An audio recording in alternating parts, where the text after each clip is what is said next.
What you're looking at here is the Hyundai Venue, and behind me we've got the new Hyundai Creta. My favorite thing about these two cars, you can get them with a turbo-petrol engine and a DCT gearbox.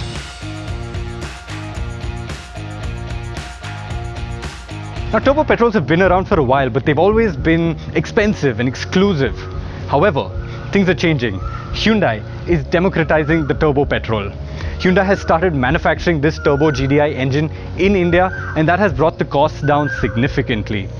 The Venue was the first car to get such an engine, but now nearly every car in the Hyundai range is getting one. The Nios, the Aura, this Creta, and even the upcoming Verna is going to get one. Let's talk about the Hyundai Venue first. The Venue gets a 3-cylinder engine which displaces 1 litre. It makes 118 bhp and 172 Nm of torque. Now, when we put the Venue up against its competition, it actually came away winning the comparison test. The Venue has got good ride, good handling, good engines, great features, good pricing, and for a sub-4 meter SUV, it crucially does not feel compromised. This is the winner of the sub-4 meter category. The Venue, if you go to look at the sales figures, 45% of all Venue sales are with this turbo-petrol engine. Now, that's a significant number. Hyundai got confidence because of this, and they've decided to launch their turbo-petrols across the range, including in the Creta.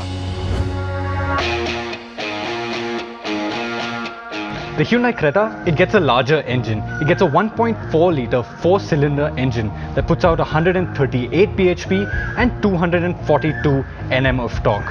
Now, we're Evo India, so we had to get our hands on the turbo-petrol car first, and this one, as you can see, is the turbo-petrol.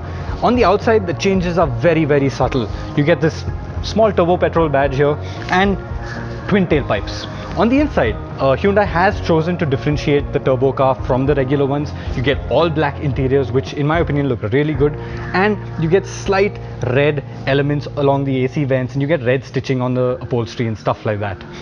My favorite bit though has to be the paddles. This car is the DCT variant, and you get paddle shifters, which is a great thing for any enthusiast looking to do some enthusiastic driving. The car impressed with its punchiness. It's got a great sounding engine, and overall the turbo-petrol DCT package is really, really impressive. Combine it with the space and the extensive feature list that Hyundai offers, and you've got a very great value for money package in the Hyundai Creta Turbo.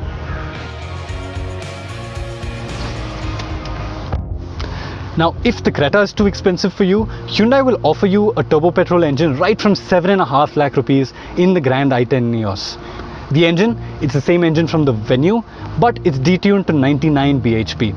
But that's alright, you're still getting a world-class turbo-petrol engine at such an aggressive price point. Power to the people, this is it. If hatchbacks or SUVs aren't your thing, you can also get the Aura with the turbo-petrol engine now. So Hyundai is offering it across different body styles.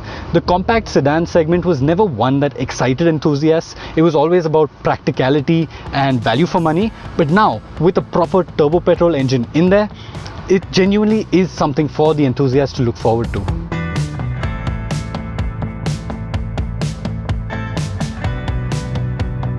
But that's not all, there's more coming. Hyundai is going to be launching the new Verna with a turbo-petrol engine as well.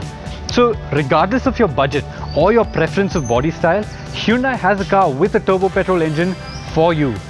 It's really exciting times to be an enthusiast.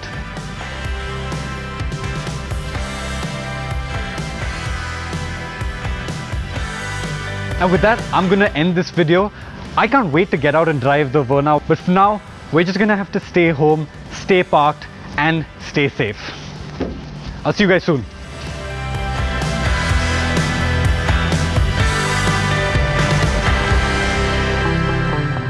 Subscribe to the Evo India channel and hit the bell icon to keep pace with the thrill of driving.